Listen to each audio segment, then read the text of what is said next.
Good evening and welcome to this meeting of the Development Committee. I will now read out the emergency evacuation announcement. There are no planned fire drills, so if the alarm goes off, please leave the building in an orderly fashion through the nearest fire exit. Please use either the fire exit through the main doors of the hall or the fire exit in the storeroom adjacent to the stage. The fire assembly point is in the island in front of the main entrance of the building. Please do not delay your evacuation to collect any belongings. Please do not return to the building until given permission to do so by council staff. Please note that the meeting will be audio recorded. Please switch off phones or turn them to silent. Please note that toilet and hand washing facilities are in the foyer area. Members of the public are reminded that this is an official council meeting and the items before us will be debated according to the usual council rules for council meetings to which the public are admitted. Members of the public are not permitted to speak at this meeting unless they have previously registered to speak with Democratic Services. In this way, everyone present will be able to hear the debate and councillors will be able to make an informed decision. Can I please also remind you to be respectful of all those attending the meeting, including other members of the public, councillors and officers. Members of the public, while you're here, of course, entitled to film or take photographs during this meeting, can I please emphasise to you that this should be done without disruption to the meeting and can only be done from a designated area in the public seating. Can I please therefore ask you to raise your hand clearly in the air if you wish to take photographs or film this evening? No? No. Anyone else? No. Thank you. There is no one. Members, there is a need to use microphones during the meeting. When I invite you to speak, please wait until there is a microphone in front of you before speaking, as microphones are needed for the hearing loop and for the audio recording. These are all switched on and are ready for you to speak and will be unmuted by officers for you. Please make sure that the microphone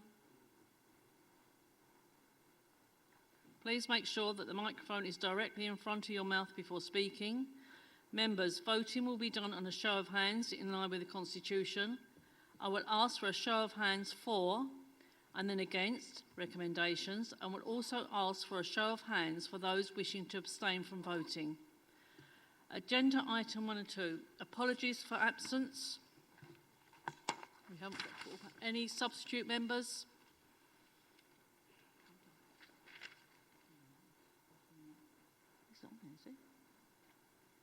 We've received apologies for absence from Councillors Stewart, Wilson and Knight.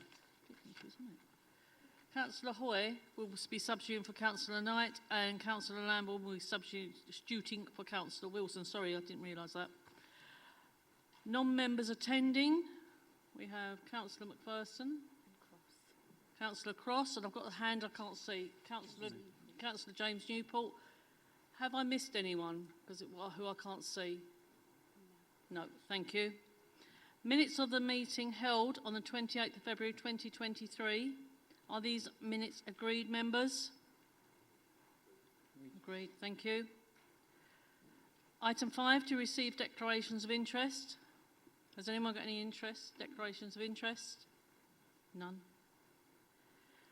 Item 6, we're doing 19/000734 full land opposite to 1 to 10 Disraeli Road.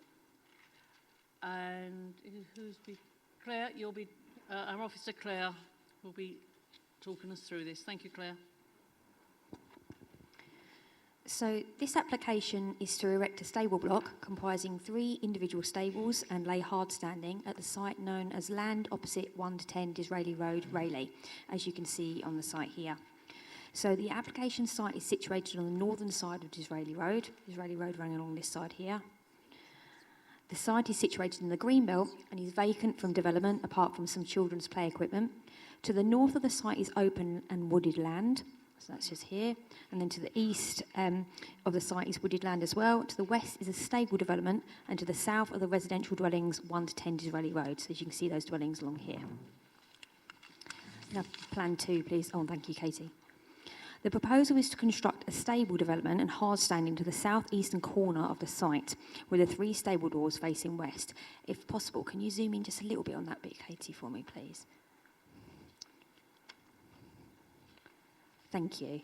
So this is where the stable development would be, in this corner of the site. As you can see, the access would be here. This would be where the hard standing would be, and this is the stable block here. If we could have plan 3, please. Thank you. As you can see from the elevations, the proposal would have the standard appearance of a small stable development using black timber cladding and red facing bricks. So you can see standard sort of stable type development in design just at the bottom here with the elevations.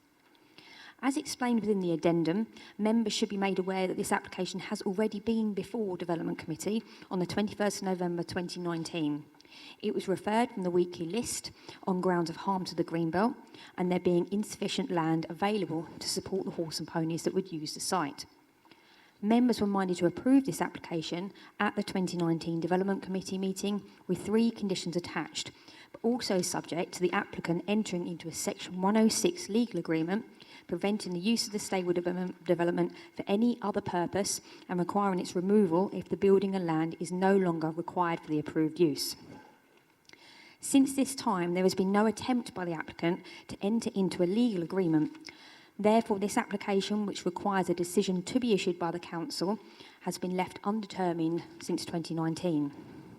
In bringing this application back before members, officers are looking to resolve this issue and reach a point whereby a decision can finally be issued here. The circumstances surrounding the application remain the same. So the proposal is still for 1 horse and 2 ponies to graze the land and use the stables, and the applicant still has access to the land of neighbouring properties for grazing. There has also been no change in policy since this application was last considered at Development Committee. It therefore remains officers' view that the proposal is acceptable. It would not be harmful to the Greenbelt. It remains the case that sufficient grazing land is available to care for the horse and ponies with access to other neighbouring land, and there is not considered to be a detrimental impact on residential amenity or the highway. It should be noted that there have been a number of applications for stable development approved within the district since 2019, none of which have been subject to a Section 106 legal agreement. So a condition at the Disraeli Road site controlling the use, as opposed to a Section 106, would be consistent with how the council have approached other decisions.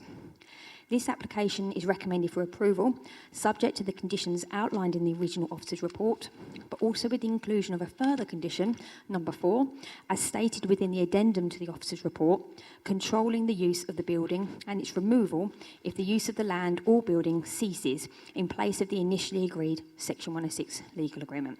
Thank you. Thank you very much, Claire. We have no public speakers for this item, but we do have Councillor Mr Newport. Would you like to speak on this, please? Because you're the ward councillor.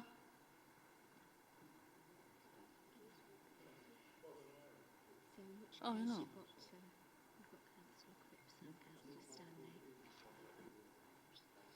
Stanley.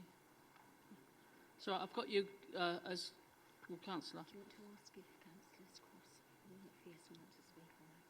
Councillor McPherson, would you like to speak on this item? No, but we have to ask if you want. Councillor Cross, do you need to speak on this item? Thank you. Right, we now go to Councillor Cripps. As the ward councillor, do you need to speak on? Bob called it in. It's Right, this is going very well, isn't it? Councillor Milne. We're working good. Yeah, I originally called this in because it was on the area of grazing land, and I noticed that there is Excuse me, Councillor Milne, can you speak up, oh, yeah. please? Okay, I originally called this in because of the area of grazing land was insufficient, and also this issue with the green belt, but I don't really see that it's really changed much, although there is a link to a website which implies that it could just about meet the minimum standard. So from my point of view, I don't really see that very much has changed, really. And that's really my point of view.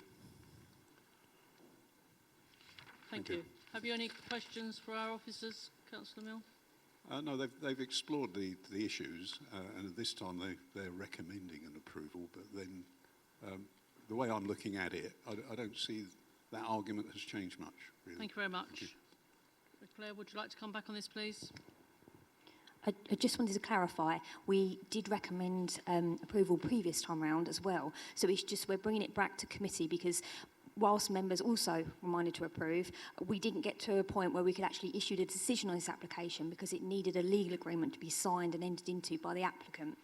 So what we're bringing back to members now is a way to try and resolve that and get this decision issued by rather than entering into a legal agreement by controlling that by condition instead. So there's no change to the application in terms of officers' perspective with the recommendation. It's just looking to be able to issue a decision just with a condition rather than a legal agreement on here. Yeah. Members, has anyone indicating? Oh, who? Councillor Lambourne, are you a ward member? Would you like to speak, please? Just speak straight. Are we going? Yep. Right. No, I would just like to echo... Can you speak to the mic, please? Thank you. I'd like to echo what Councillor Milne said. From the previous application, nothing really seems to have changed.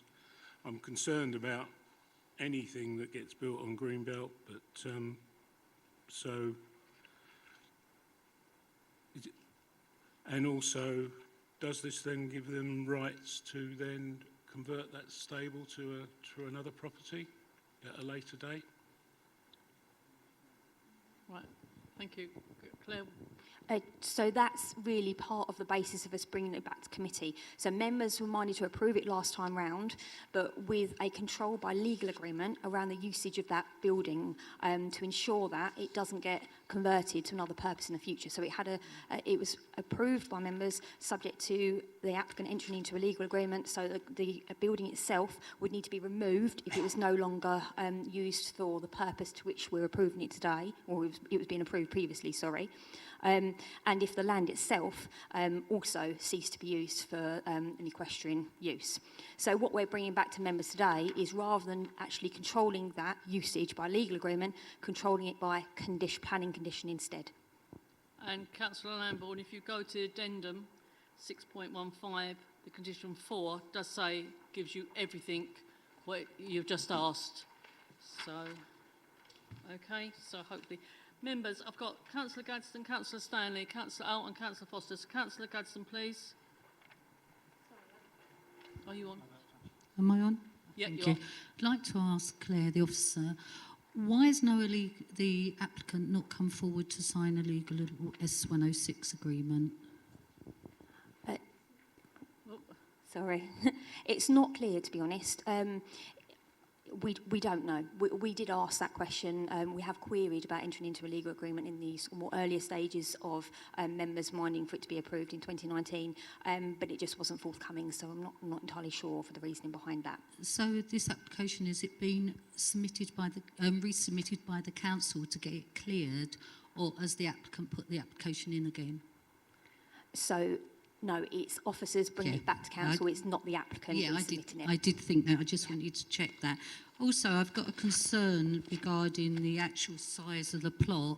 It's under the recommended size for keeping the amount of animals there. I just wondered why it's now acceptable when it's under the legal guidelines. So the grazing land query was looked at the last time round. And that was part of the reason it was referred to committee. Now, officers' perspective is that our policy requires a minimum of 0.5 hectare per horse, but the Horse Society standards also have a caveat to them, whereby if a horse requires less grazing land, or if maybe, for example, it's a pony that requires less, we can potentially accept a lesser quantum.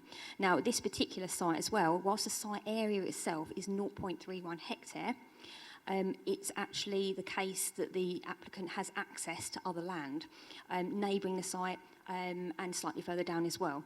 And we are aware that that situation remains. So actually that brings that up to 1.21 hectare, which is just over the 1.2 that we would need policy-wise. So although that's not within their entire ownership, it's also land that they have access to, which would bring it within policy. And members, as I say, that was visited before, and members were minded to approve the grazing land situation on the site previously. Part of my concern is that the grazing land, there's no formal contract.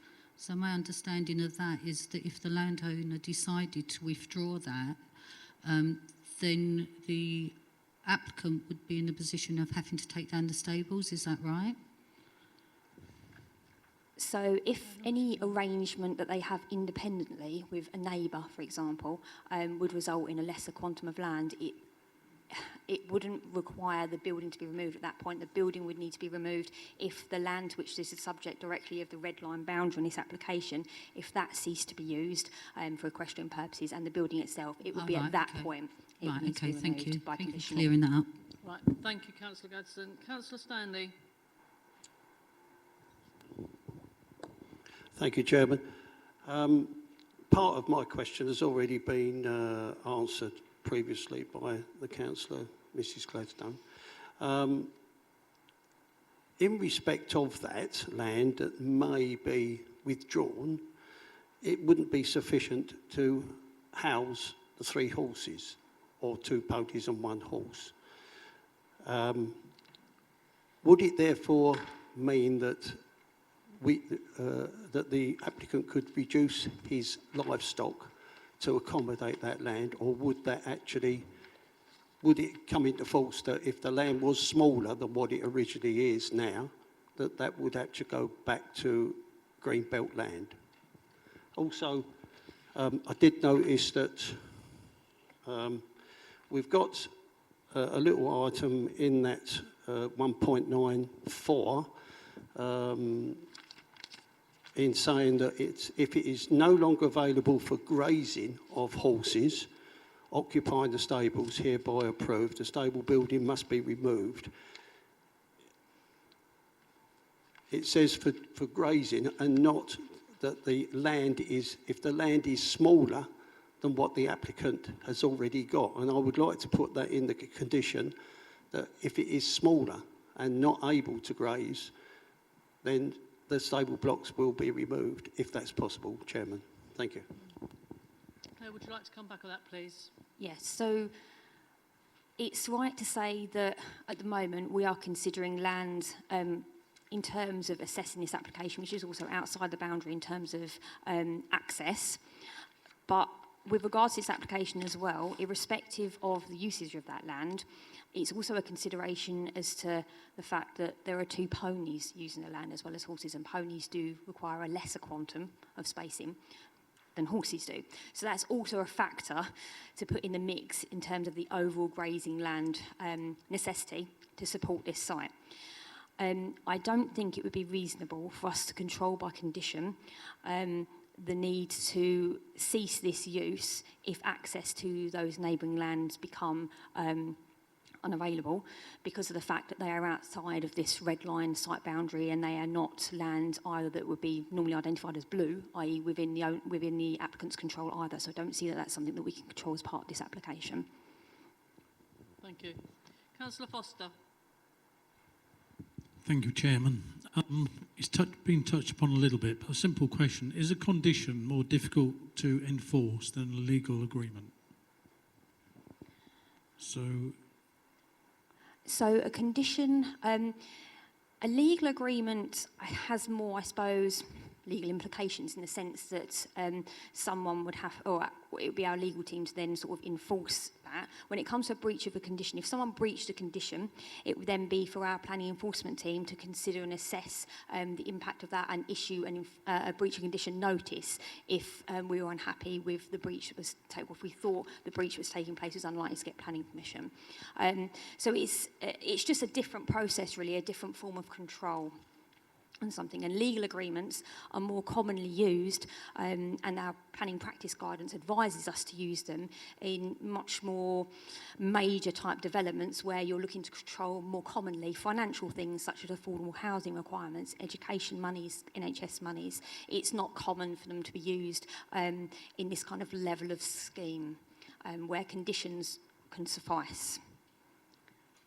I can't quite understand why we've gone from a legal agreement to a condition. Why wouldn't the applicant want a legal agreement but be happy with a condition? I don't quite get it. The reason may be, and it's also relevant to us, there is a cost implication in actually entering into a legal agreement. So they would have to employ a solicitor to produce a legal agreement for them. We would have to use our solicitors to also work and produce that legal agreement and get it signed, whereas a planning condition is just something that we impose on the decision notices and gets issued, so it's not got a cost implication involved for applicant or council in its production. So that may be the reason behind it. Are there any other members? Councillor Cripps and Councillor FD. So Councillor Cripps, please. Thank you. The 1.94, very definitive condition. I just want to clarify one thing. It says, if the land edge red on the drawing number so-and-so is no longer available for grazing of horses, it moves on to say that the land will be returned to its original case, the stables will be gone, and so on. The land for the horses is quite tenuous. There appears to be a potential civil matter in terms of ownership in one particular area, and I think it relies on two other parties to create that speck of land. So, are we happy that this is definitive enough? If one of those parcels of land goes missing from within the red area, it then falls below the minimum requirement to support the horses. That's it. That's when it's got to be cleared because that land's no longer. Is that a right interpretation of it? Near enough. Katie, can you zoom out slightly and I could just explain some of the land a little bit more, please? Thank you. So at the moment, actually I might need the location plans, please, Katie. I'm not sure it shows it all. Thank you. So at the minute, the red line boundary is here. Now, we are aware that they have access to this site here and some land here and some land slightly further up, which is opposite number 1 and 2, which I think is this sort of parcel here. Or it might be this one, so I can't see if I zoomed out a bit too much. But the condition would look and would control this red-lined area here. So if the use of that specific area of land and the stables within that were to cease, that is when the building would need to be removed from the site. It wouldn't, if the arrangement with the neighbouring land were to cease, it wouldn't require the removal of the building. But that was the same conclusion, should we say, that was reached previously when members minded to improve. Sorry, just a clarification, I'm sorry. Yeah. But does that mean the amount of land available, be it on-site or off-site, is now below the required amount? So if that land were to cease the use of the neighbouring land, then they would be down to the 0.31 hectare in total for 1 horse and 2 ponies. So it would be below the 0.4 hectare requirement per horse, but as explained, the British Horse Society standards does give us leniency to consider other situations and circumstances, such as ponies requiring a lesser quantum anyway. Thank you, Councillor Cripps. Councillor FD. Thank you. I'm a little bit concerned with the 106 and conditions. This was put through in 2019 and they had to come and sign a 106 agreement. So it's been 19, 20, 21, 22, 23, nearly 4 years, and they've not come forward to sign the 106. And this is just to clear our books to either to agree it or not to agree it. 106 is a legal agreement. The conditions we have to impose, so I'm more inclined to, can't really support this because I'd much rather see a 106 agreement than a condition. Thank you. Is there any? Is there any other member that wishes to speak? No. I have a motion to approve this application subject to conditions 1 through to 3 set out on pages 6.12 of the report and the additional condition 4 set out on pages 6.15 of the report. Can I have have I got a seconder, please? Councillor Busher, thank you. Members, in favour of approval, can I please have a show of hands?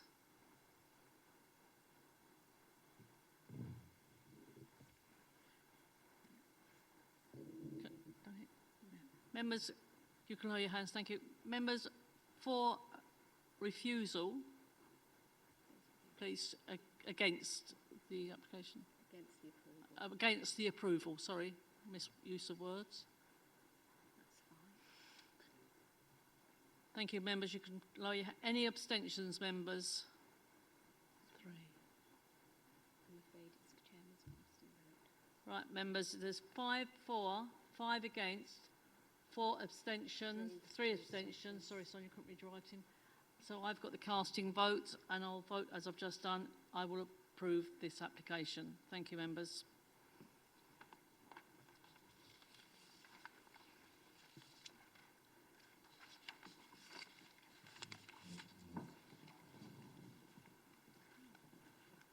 So that is carried. Thank you.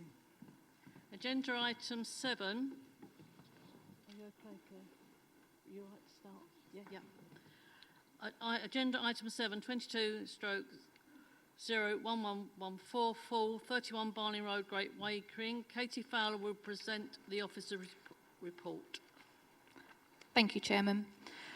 So this application came before members at the last committee and we deferred it for a site visit which took place at the weekend. So just to provide a bit of context to the application, as I appreciate there's a lot of history to it. So this dwelling on screen was the dwelling that was demolished on site and was subsequently granted planning permission in 2020 to rebuild it like for like. So this existed previously and then was granted permission to rebuild it exactly as it appears now on the screen.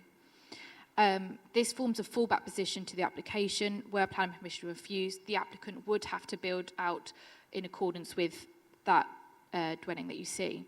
And this was a part of the appeal decision. The inspector required the modification of the dwelling that's been built on site to rebuild the dwelling exactly the same as that one that you see on the screen. If you could go to the second tab, please, Claire. Thanks. So this dwelling that you see here is the dwelling that exists on the site at present. So the dwelling has been built unlawfully, and the part that we are concerned with today is this dwelling. So the outbuildings, this link, and the single-storey extensions would be removed, and then this dwelling would be reduced in height. So its retention was dismissed at appeal by the inspector, so that required it to be removed or modified to rebuild as that previous picture that I just showed you. If you could go to the third tab, please, Claire. Sorry, you might have to zoom out now. If you go to the 3 circles at the top right-hand corner. Yeah, we have to zoom out that way for some reason. Thank you. So this image shows the differences between the on-site dwelling and that proposed. So you should see here the ridge height is decreased. So the blue here, which goes higher, is the dwelling which is on site, and then the red or orangey colour is what's now proposed. And you'll see that also the single-storey extensions were also removed. The inspector's decision had required that the ridge height be reduced, and the inspector noted that the inclusion of a third floor, which increased the ridge height, would mean that rooms in the roof. Sorry, let me start that one again. So the inclusion of the third floor as part of the inspector's decision was considered inappropriate, and the decrease of the ridge height means that the third floor wouldn't be able to be used as it is presently. Because of the decrease in height, it means that the eaves height and the room height wouldn't be as substantial as it is at present. So the inspector took issue with this, but we believe that this has been overcome as part of the proposal, and officers are comfortable that the proposal would overcome any concerns that were raised by the inspector within the appeal for the unlawful dwelling. Claire, if you could just scroll down to the second image.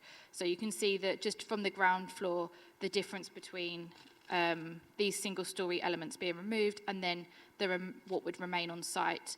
So that has reflected the decrease in floor space as well. If you could go to the fifth tab. Sorry, Claire, I've not put them in the right order. The next one along. Thank you. This plan was submitted with as part of the application to show the differences in floor space between what's now proposed and what previously existed on the site, so that first image that I showed you. If you could just scroll down slightly, Claire. The bottom plan reflects on the left-hand side the proposed ground floor, and the right-hand side is what they would have to build if this application were refused. So you can see that the floor space has kind of been accumulated into one kind of footprint, as before it sprawled over a greater area. So our view is that the proposal would not be materially larger than the demolished dwelling and would be considered acceptable.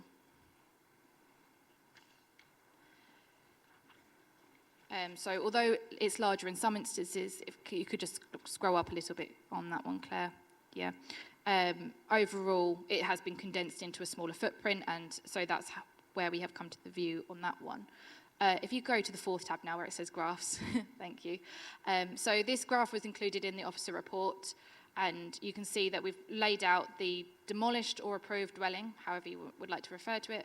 The refused, so this was refused planning permission. The on-site, as these both varied slightly, but it's essentially what exists on site now, and then what is proposed as part of this application.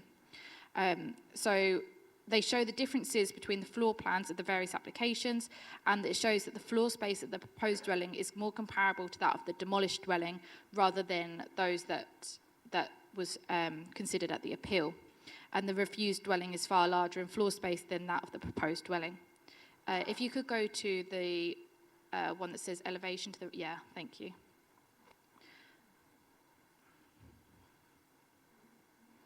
So this comparison shows the difference between the proposed dwelling and that which was demolished, so the image that was shown at the start of the presentation.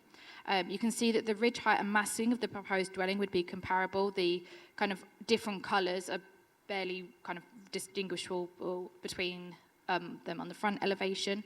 If you just like to scroll down, Claire, you can see it from the side elevation, so you can see the ridge heights are comparable as well as the massing. Although it's greater in some areas, it's also reduced in other areas, so overall it kind of accumulates to something that is comparable to one another. Officer's conclusion is that the impact of the proposed dwelling would not be materially larger than the demolished dwelling and would not be considered to have a greater impact on the greenbelt. Were the application submitted now and we were considering whether the demolished dwelling was materially larger than that is now proposed, we would be recommending the application for approval. So that's where we would stand now. If you could just go back to the graph, Claire, on the second page, if you scroll down. We have a similar table comparing the demolished dwelling, the refused on-site appeal ones, and then what's now proposed, and you can see that the measurements of the demolished and proposed are particularly comparable. Claire, if you could go to 100A, thank you. So on the addendum for the January committee, it addressed an additional condition which restricted the area hatched to be the only area used as residential garden. The condition also removed permitted development rights in relation to outbuildings across the entire site. The addendum amended condition 2 to substitute the location plan, which has been hatched. And the conditions relating to materials, landscaping, OBS windows, permitted development rights of extensions to the dwellings were included in the officer's report. It is noted that condition 1 will need to be amended to reflect the new enforcement timeframe of the 15th of December 2023, and the condition would require the development to have been begun prior to this date. Claire, if you could just click on the Word document tab at the bottom, you might have to drag it onto that screen. So I've just highlighted the... Oh.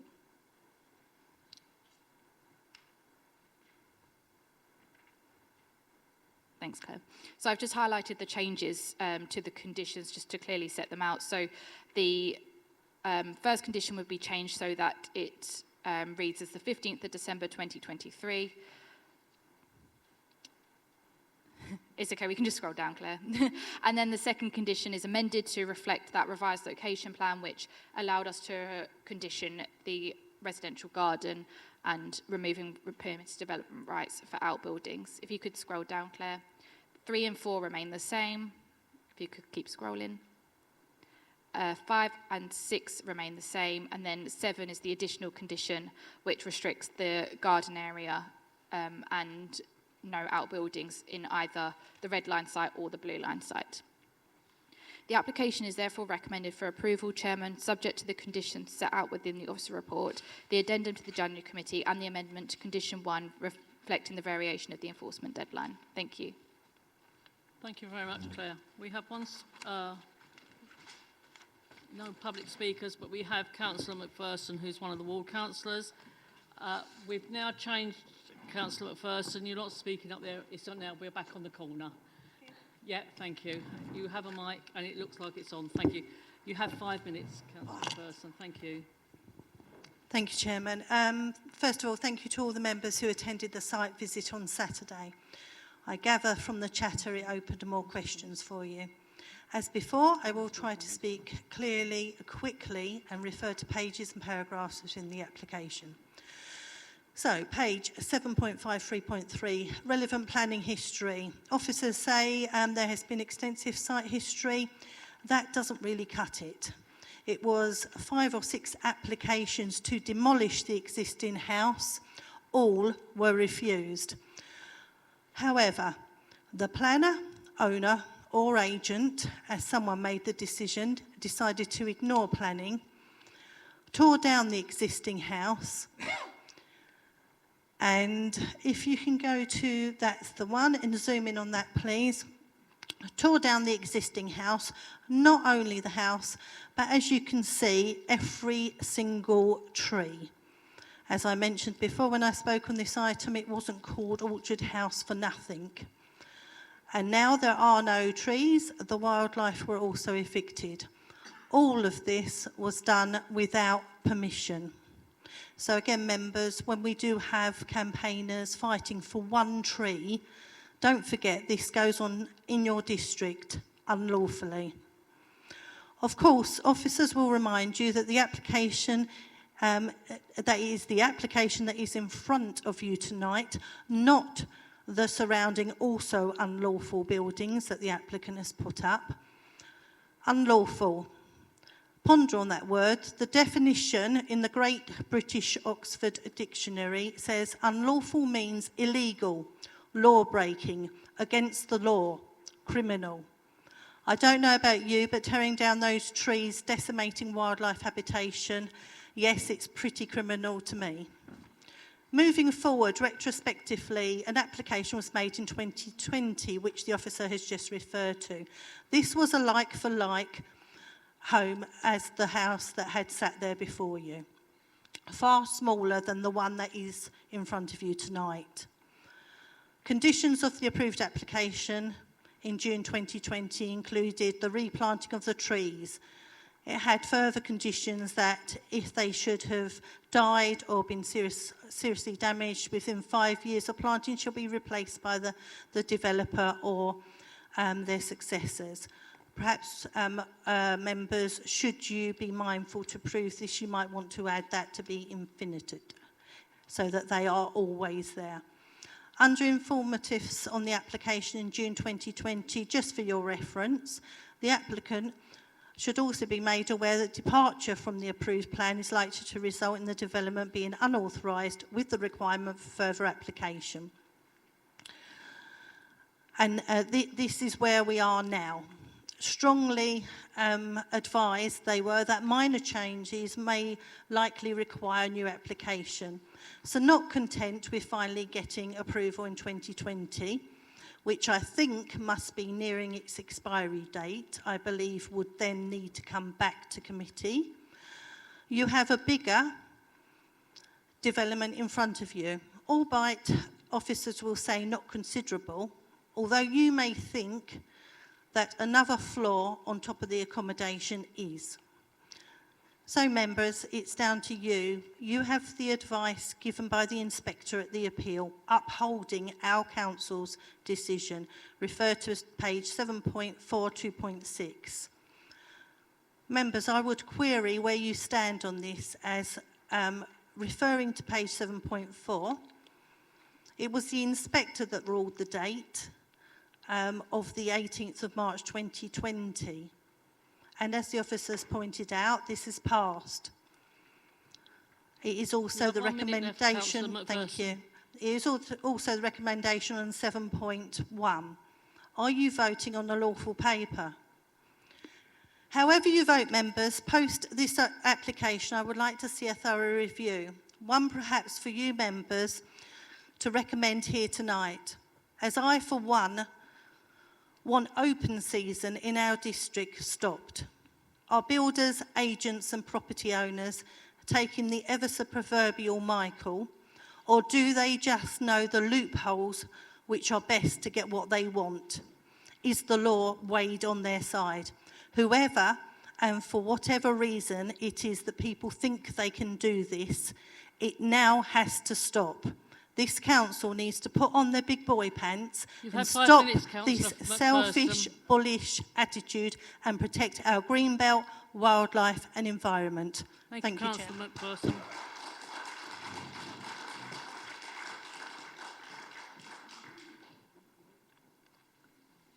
The other ward member is Councillor FD. I've just consulted with him. He is not going to speak on this. Have we got any other members of this committee that... Oh, sorry, I just realised I was indicated by Yvonne Dunn. She would like to say something. Thank you, Chair. Just to remind members that tonight you are voting on the application that's before you, and it should only be material planning considerations that you take into consideration tonight. The removal of the trees in the garden are not a material planning consideration before you for this application. Neither is the enforcement history on the site. You have to make your decision based on what's being presented before you. So just a polite reminder, and no disrespect to Councillor McPherson. Members, anyone would like to speak on this? Any comments? No. Well then, members, if there's no one wants to speak, there is a motion for approval. The recommendation is to approve the application subject to conditions 1 through to 7 set out on pages 7.1 to 7.3 of the report, and subject to revised condition 2 and the additional conditions set out on page 7.23 of the report. Have I a second? I will move this. Have I got a second on this, please?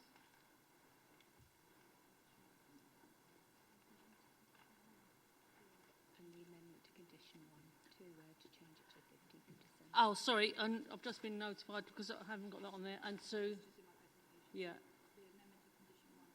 And the amendment to condition 1 to reflect the time. Okay, members. So the I'll put forward a motion. Have I a seconder, please? Councillor Gutson. Members, can I have a show of hands in favour of to approve this application?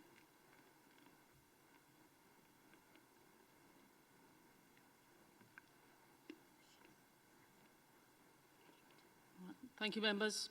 Members, can I have a show of hands for refusal of this application?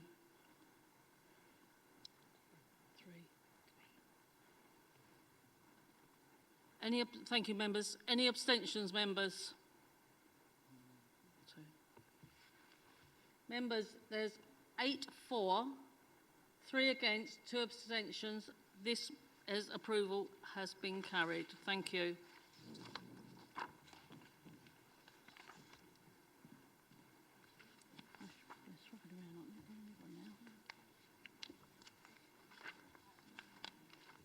Members, on item 8, has everyone got the addendum, please? before we start, and they've all...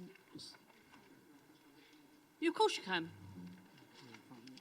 Do you want does anyone want a 5-minute break? Right, I'll give a 5-minute break. I'd like everyone back at 25 past. Thank you.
Portfolios have they got at the moment? 6, 7? Oh, it's not a huge number, is it, considering the size of the county? Yeah. They're, what they've got is that big, what they're under, what they've got to do. It's not feasible. Because I was going to say it's a big county. But the trouble is, we get 12 grand and they get 35. The That's a academy, big difference. and deputies get 12. So I get 24. I'm on more than Simon. Good grief. That's insane, isn't it? Yeah, so I'm actually on more than Simon, which is wrong for what any leader. Sorry. But then you're covering a bigger area, I would argue. So I've got 182 million we're dealing with. It's a combination of the geographical area the budget and the number of residents, Laurie. Yeah. And We've got nearly a billion money. We do. I was just asking what she was on about. What we need to investigate was the enforcement. Yeah. Nothing to do with Why it took so long to be enforced. When he was pulling the trees and knocking the house down. I do believe at the appeal, I think Katie did something wrong. She put a bit of a wrong report in, so I've heard, but I don't know the full story. I've not gone on to that. Right, Donovan, we can have her back. There we go. Right, back. Thank you very much. Right. What we do now? Last one, 278. Yeah, right, we're all back. Yeah. Right, members, I'll restart the meeting, please. Agenda item 8, 23/00012 out 270 Eastwood Road, Rayleigh, and it's Katie Fowler that will present tonight's report. Thank you, Katie. Thank you, Chairman. So the application site is located on the south side of Eastwood Road and to the east of Southview Close. So it is just this kind of square here. Oh, sorry.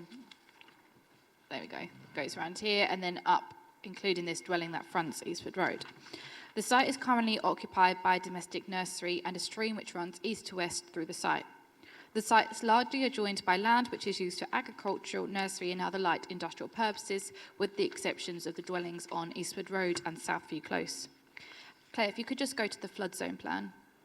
Thank you. So the application site is located within the green belt, but is also in a section of the site is within flood zones 2 and 3. So this darker blue that runs through the middle is flood zone 3, and then the lighter blue is flood zone 2, with the vast majority of the site located within flood zones 1. Members will be familiar with the site as a previous application came before the committee in August last year. The application was for the construction of a 70-bed care home, 35 affordable homes and 30 lifetime homes. The application was refused for reasons relating to Greenbelt, impact of noise on adjoining residents, and the impact of the access upon the TPO tree on Eastwood Road. If you could go to the indicative layout, please. Thank you. The proposal now put forward is for a 60-bed care home and 35 later living homes. So on the right-hand side, you can see this is the care home and then the 35 later living homes, and they are all north of this stream which runs east to west. The application is for outline permission with all matters reserved except for access, and the development has been shown with an access from Eastwood Road. The application has not been considered to meet any of the exceptions for development within the Greenbelt under paragraph 149 or 150 of the MPPF. In this regard, the development can be considered as inappropriate development within the Greenbelt, which is harmful by definition. Harm would also result to the spatial and visual impact on openness that would constitute urban sprawl in the Greenbelt. On this basis, it must be demonstrated that there are very special circumstances which exist that clearly outweigh the harm identified and any other harm. The very special circumstances put forward by the applicant is the need for older persons accommodation within the district. This has been considered from both the proposed communal accommodation and later living bungalows. The officer report concludes that there is no short-term unmet need for communal accommodation and no compelling evidence to demonstrate that any long-term unmet need for additional communal accommodation could not be accommodated outside of the Greenbelt. The breakdown of what form of older persons accommodation the later living bungalows would provide has not been stated, and it is assumed that they would be age-restricted market homes. It is considered that the council are able to provide some form of accommodation for older people through the requirement to deliver on accessible and adaptable housing on larger housing schemes by policy 86 of the core strategy.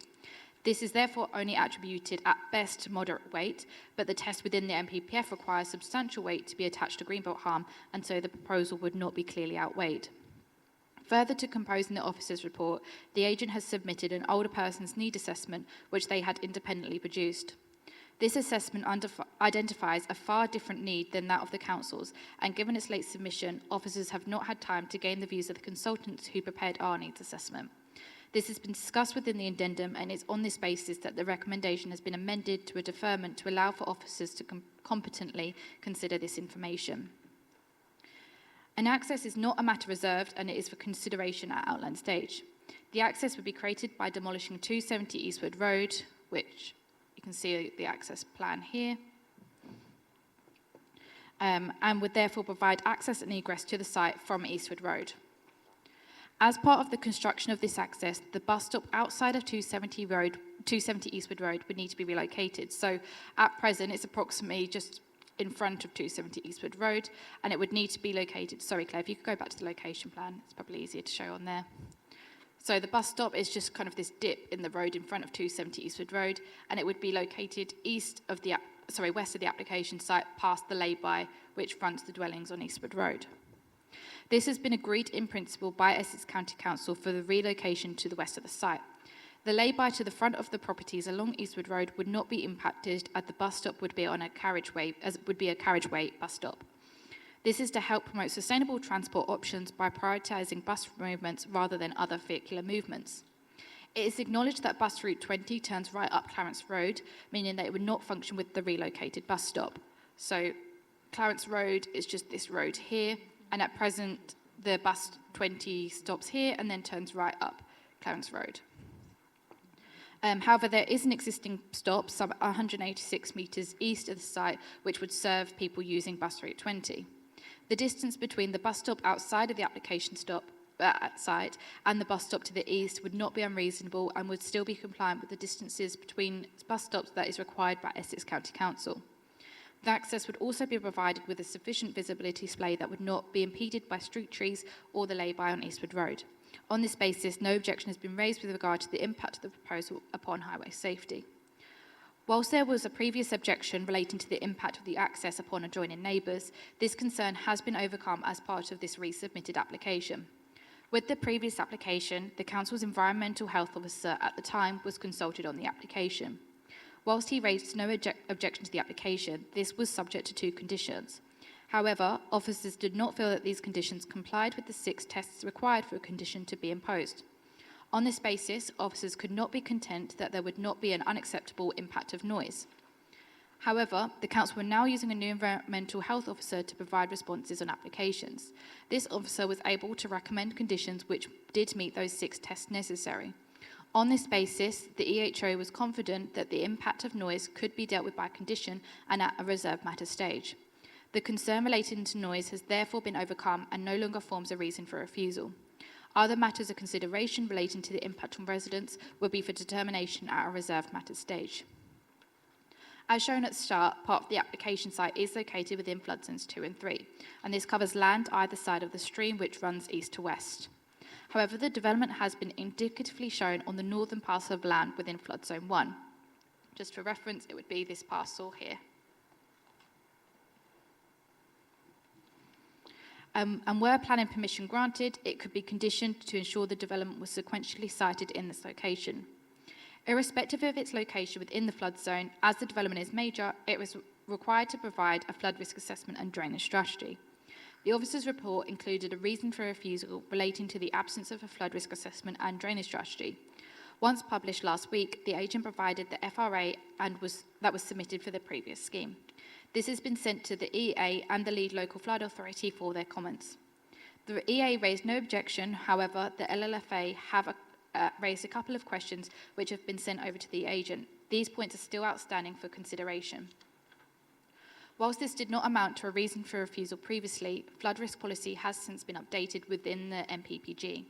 The addendum has updated members on this matter and objection is currently raised to the insufficient information to allow for consideration of the FRA by officers and consultees. The orchard nearby woodland and stream have been identified as habitats for protected species. The outbuildings, trees and boundary vegetation held potential habitats for nesting birds, but the on-site pond was considered to have a low suitability for great coastal use by the submitted preliminary ecological assessment. So the submitted ecological assessment considered mitigation for these areas and that were identified as potential habitats, as well as other biodiversity enhancements. Subject to these being conditioned, it is not considered that the proposal would have a detrimental impact upon ecology. So there are a number of mature and TPO trees within and adjacent to the application site. And as the layout is not for consideration at this stage, it is considered that the development could be accommodated outside of the root protection areas for all of these trees. In addition, the drainage strategy could be provided subject to conditions requiring sympathetic construction methods and further detailing on the construction of the ponds proposed as part of that. However, as per the previous application, the Council's Arboricultural Officer is not content that the TPO oak tree on Eastwood Road could be retained with the proposed access in place. Claire, if you could just zoom in on the access there, please.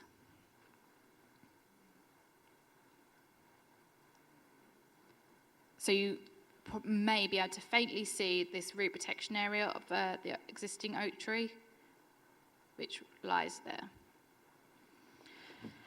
There is some decay in this tree, and the proposed access will put pressure on it through root loss and likely to lead it to its decline. So on this basis, there is an objection to the proposal, and that has been raised. The Council's Environmental Health Officer has raised no objection to the submitted air quality assessment, concluding that the development would not cause any new exceedances of the air quality objectives.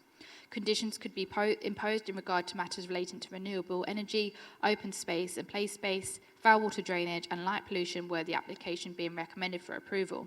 No objection to these material considerations are raised on this basis. The agent has agreed to the heads of terms for affordable housing, RAMS and NHS contributions, and therefore no objection is raised in relation to these matters, and the addendum removed them from the recommended reasons for refusal. The recommendation has been amended to a deferment, Chairman, for the reasons set out within the addendum. Thank you. Thank you very much. Members, before we start the debate, I've got a non-pecuniary interest as I'm an Essex County Councillor. Thank you. Councillor, we've got a public speaker here. Councillor Jordan Jacobs, please. Thank you. That's what's going on. Councillor Jacobs, you have 5 minutes and I'll let you know when there's one. Thank you. Thank you, Madam Chairman. Councillors, I speak on behalf of the Rayleigh Town Council as the Chair of the Planning Committee in relation to the aforementioned application. There are a number of concerns that we have had with this application, and I'll begin with the nature of the proposed facility and its residents. We objected firstly on the basis of accessibility. With only one access route in and out, it is, to put it simply, unsustainable and not fit for purpose. On the point of sustainability itself, I would also like to raise a particularly salient point that a member of the public raised with me. This is a 24-hour business housing vulnerable residents who will require urgent medical care, and the property will also produce significant clinical waste, which will have to be disposed of. Obviously, this will cause a significant strain on the surrounding environs and housing. Alongside that, the Rayleigh Town Council has concerns not only on accessibility itself, but also regarding public health and noise pollution. Furthermore, this application will also increase the already heavy burden placed upon the local infrastructure, including public transport and road conditions, alongside a location facing an already dangerous and hazardous junction. Lastly, I'll raise the very short point of the proposal being located on greenbelt land and on overdevelopment of the site, noting the flood zone and the impact on the surrounding environs. To reiterate, Rayleigh Town Council objected to this application due to these points. Thank you, councillors. Thank you, Councillor Jacobs. We have a second speaker, who is Mr. Paul Williams, is a resident objecting to the application. Mr. Williams. Good evening. Again, you'll have 5 minutes, and I'll advise you when you've had 4. Thank you. Right, can everybody hear me? We can, yes. Thank you. Good evening, everybody. It's only been a short time since this application was unanimously rejected by yourselves, and I can only assume that the green belt is still green belt, the flood issue has not changed, and the tree has not moved, and all the other numerous issues, as previously raised, are still unchanged. I have, however, noticed that the development access drawing appears to show the access road has moved to the boundary of my house. It has also raised the height of the road to get rid of the street gradient access. This brings it within 2.5 metres of my house wall. This is unacceptable encroachment and undermining my property. Further to this, the information on the access drawing is not to scale, misleading, specification and measurements seem to be contradict. Also, the path around the oak tree suddenly disappears. Further to the display, there may be an effect on the two trees that are on my property, TPO3, TPO2, by the display. While I could go on about many issues of how it affects me, I'd like to bring out the fact that I think there's a major issue that seems to be ignored, overlooked, probably due to the use of outdated reports, standards and tables going back to 2009. The access. This is not just an access, it's an exit as well. To accommodate this, the bus stop outside 270 is going to be moved to outside 254. This is just 10 metres from the junction with Clarence Road, requiring the reroute of number 20 bus. More importantly, by placing the bus stop just 10 metres from this junction, it will cause problems for vehicles turning right towards Rayleigh from Clarence Road. This will mean on occasions when there is a bus stationary, these will be overtaking on the wrong side of the road, turning on the wrong side of the road on a very blind road, which is quite a dangerous road anyway. With the blind bends, with vehicles coming in both directions, eventually we will have a head-on collision or a failure to give way type collision. This junction is well known by locals to be very challenging and dangerous, with numerous accidents, including air ambulance being attending, using the development area to land. Furthermore, there is currently another bus stop 10 metres from the proposed access road towards Southend. It would seem ludicrous to me that adding another major junction some 30 metres from another junction with bus stops 10 metres either side of these, with buses and large vehicles having to swing out into the oncoming path to enable them to turn into East Road. It's a catastrophe waiting to happen. It would appear to me that the plans presently for vehicles movement is using outdated studies, information. It's obvious that with a number of residents, visitors, deliveries, care workers, support staff, ambulances, taxis, etc., using the only access point 24 hours a day, that the numbers would far exceed those that have been presented. Therefore, I consider it mandatory that this issue be addressed with a full and thorough up-to-date road safety investigation that should include residents for participation. Further to this, I do believe that, or I've been led to believe that Audley Mill Surgery is not aware of this development, and considering they are at the full capacity at this current time, it would seem to me that the development would need to have its own health facilities. 1 minute to go, sir. That's it. Oh, Thank you very much. Sorry, that was well timed. Thank you.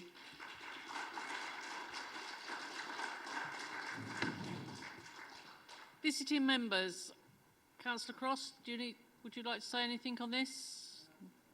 Councillor Newport? Councillor McPherson? No, thank you very much. Right. Committee members, we've got Councillor Bob Milne and Councillor Richard Lambourne that are the ward. Councillor Lambourne and Councillor Milne, do you need to require to speak? Councillor Bob Milne has indicated first. Do you need to speak as well, Councillor Lambourne? Thank you. Thank you, Chairman. Yeah, as regards this application, really not too much has changed since the previous application. In the material issues about planning, we've still got the principle of a green belt. The access for transport, and of course the fact that large buses actually swing out to the wrong side of the road, as mentioned by the resident there, and I live just down the road from there. That is a dangerous junction. And of course Anglian Water's report, or comments, page 8.28, paragraph 4, about the fact that a lack of information about the potential to have unacceptable risk of flooding or pollution to the network, and the surface water strategy flood risk assessment with the planning application is unacceptable due to no strategy being included in the planning documents. And anyone who lives around there knows when there's heavy rain, that is a big surface water drainage channel, and what the effect would be downhill from that, with riparian owners who sometimes are a little bit lax in maintenance, could be quite catastrophic. So, and this issue of the access. So, from my point of view, I don't think anything has changed since the previous application, just the number of properties, really. And I'm not in favour of it. Thank you. Thank you. Councillor Lambourne? Yeah, you're on. Yes, to echo Councillor Milne's words there, the junction is very, very dangerous. There have actually been fatalities along that piece of the road in the past, and this, of course, will not help, especially with people running to and from buses. But that's by the by. The main objection that I can see of this is that it is on Greenbelt, and even if there were a need for this sort of care home and later living space, that should be accommodated somewhere which is not Greenbelt. I think this council needs to actually now say to developers, we are not building on Greenbelt. If you want to build there, you have to make sure it's not, build somewhere, let's make sure it's not Greenbelt. So rather than go through the officer's suggestion that we defer this proposal, this application, I propose that we move straight to rejection.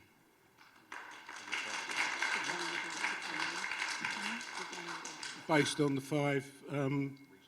five original reasons for refusal. Thank you. Right, so we've got back, right. Councillor, no, Yvonne Dunn, would you like to come? Councillor Katie? Thank you, Chairman. So, So just to clarify kind of on the points of why we've recommended for deferment, because of the information that we've had submitted since, we haven't had time to properly consider that. And were the application refused today, it would put us in a bit of a difficult position when it came to appeal, because it could be that that information may kind of change the consideration. It might not necessarily mean that that reason for refusal would fall away, but it might be worded slightly differently. So we just have to take into account that that could possibly kind of play into that part. So we've recommended deferment on the basis that it would allow us to competently assess that information. And just to clarify as well, if you did move for refusal, I would recommend going on the 3 reasons for refusal which have been sustained through the addendum. So that was Greenbelt, insufficient information to do with the flood risk rather than an absence of a flood risk assessment, because that's now been submitted. So it's just that it's not, at present, we're not able to say there is no impact. And then the 3rd reason relating to the TPO oak tree. Thank you, Chairman. right, Councillor Lambourne, excuse me, members of the public, you cannot, or I'll have to, no, sorry, you can't, or otherwise I'll stop the meeting and ask you to go. That's how we have to do. It's no good waving at me, you cannot speak. I did announce this at the beginning of the meeting. Right, can you please go? Right, okay. Councillor Lambourne, you've put up for refusal. Instead of having 5, would you go with the officer's recommendation for the 3 reasons for refusal? Yes, I would go with the 3 reasons for Thank refusal. you. And I also would like to say that... Wait, I've got to do that. Councillor, we'll do the 3, right? Okay. Councillor Mill, are you happy with the 3? Can you do it in the mic, please? So they won't... I am, Madam Chairman. Thank you very much. Right, members.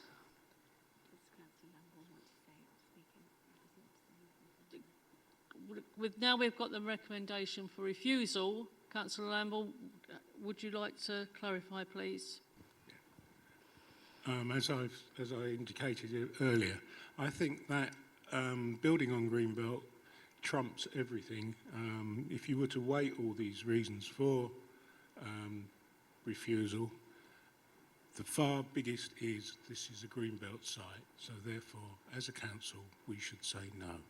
Thank you. You've got to do the 3. You've got to do... You've got to list out the 3 that you're going for. This is how we have to do it. Okay, yes, sorry. All right, thank you. It's on the addendum, if that helps, if you've read the addendum. Yes. Would you like them put up on the screen for you? That'd be good, yeah. Thank you. Yeah, Greenbelt, flooding and oak tree. Right. Okay. So that look behind me. Is that what you actually? I know it looks like you're doing an eye test. I'm afraid. Thank you. So the first reason for refusal relates to the green belt, and then the second is the insufficient information to do with flood risk rather than the absence of one, and then the last point is the TPO Oak Tree on Eastwood Road. You're content with that? Yes. Thank you. Right, members, we've got a motion. If this motion goes forward and you look at other things, would that, if we deferred it, would you be able to find other reasons for refusal to add to these ones if it was deferred? So we would be looking at all information that was submitted. If additional reasons for refusal came up, it wouldn't mean that we couldn't add them, but we do have to be conscious that this application has been previously refused, so we can't kind of draw upon reasons that weren't listed last time. So the only reason that the flood risk issue has been brought up again now is because the policies changed surrounding it. If that hadn't changed, it was accepted previously, and we would be in a difficult position to be able to say now why that's now not accepted. So it's not a definite no, but it would just kind of depend on the circumstance. No, sorry, sir. Right, I've got for refusal. We're now gone the motion for refusal. We've got a seconder. I've got Councillor FD, Councillor East, Councillor Gadsden, Councillor FD. Oh, sorry, not Councillor East. No, you've changed, Councillor Foster. Okay, thank you. Thank you. Thank you, Chairman. The older persons need assessment. We haven't done our own need assessment on that, so could that be put on as one of the reasons? Sorry, as in who hasn't done the needs assessment? Well, they've done was it their own need assessment?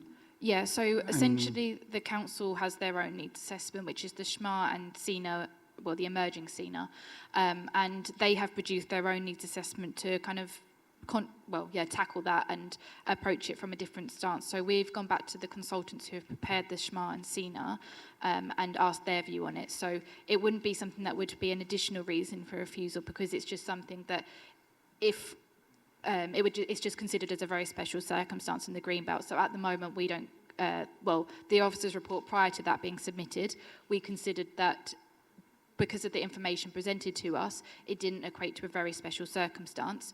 We now have to look at that information and assess whether it clearly outweighs the harm. We could still see it and agree with their figures, but conclude that it doesn't equate to a very special circumstance. But we're not even in a position at the moment that we're able to say yes or no, we don't agree with their figures. So it kind of comes into the Greenbelt reason. It doesn't form its own reason for refusal. All right, so if we waited to actually get the report to agree or not to agree, that could actually strengthen reasons for refusal. In theory, yes, it gives us a little bit more weight than the position that we're at the moment, where they've submitted information that we haven't been able to properly consider. Okay, thank you. Councillor Foster. Oh, sorry, Councillor Foster. Thank you, Chairman. I'll take advice whether this is appropriate or not, whether it should have been picked up at the first submission. On page 8.29, 4.5 and 4.6, the Essex Highways acceptance of the proposal is outrageous. If you read the paragraphs, it talks about the removal of the lay-by, promoting sustainable transport to ensure vehicles are not delayed. What they're doing is removing a lay-by to create traffic jams and claiming that will encourage sustainable travel. Therefore, I would suggest a deferral anyway, in order that that can be accommodated in a future discussion. Excuse me, I'm just taking advice for a minute. Can we just stop? Just for a minute, for myself. Yeah. I just need to take some advice. Excuse me.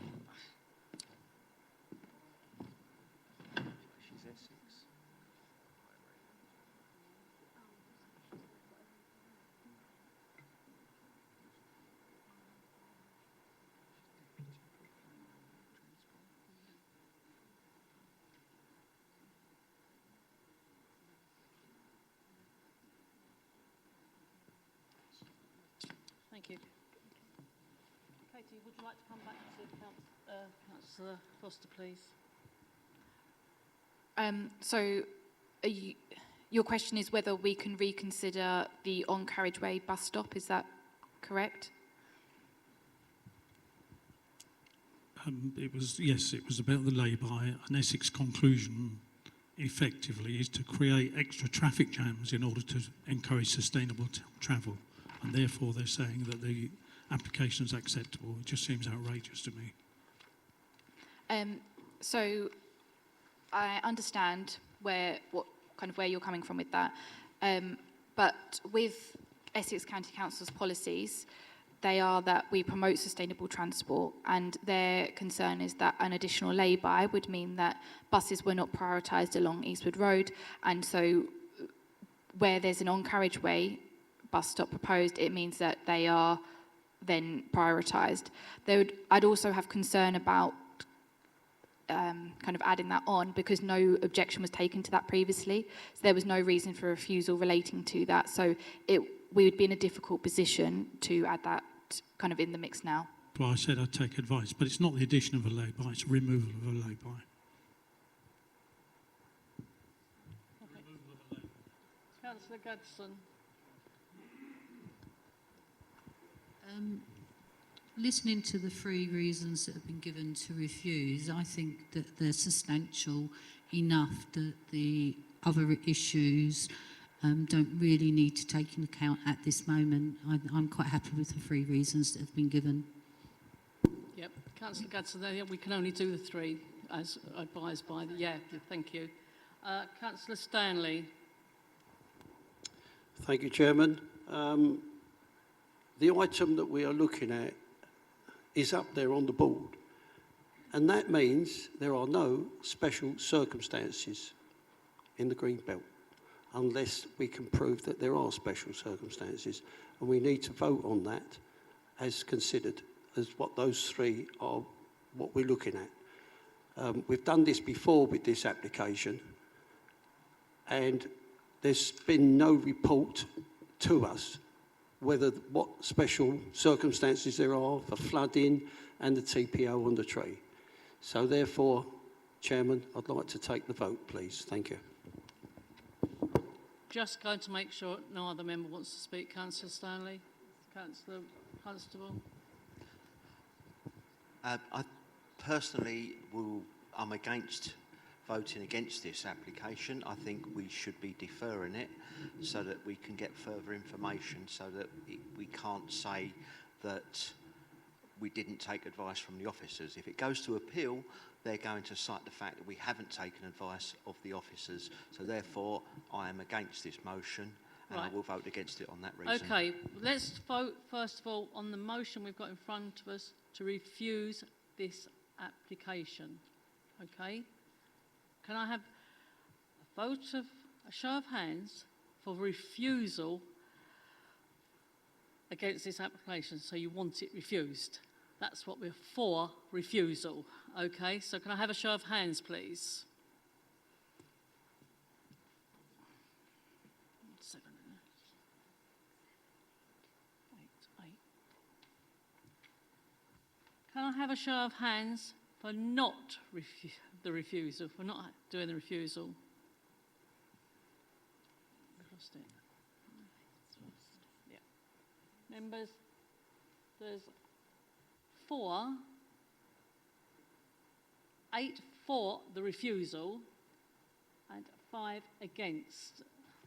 So that is carried.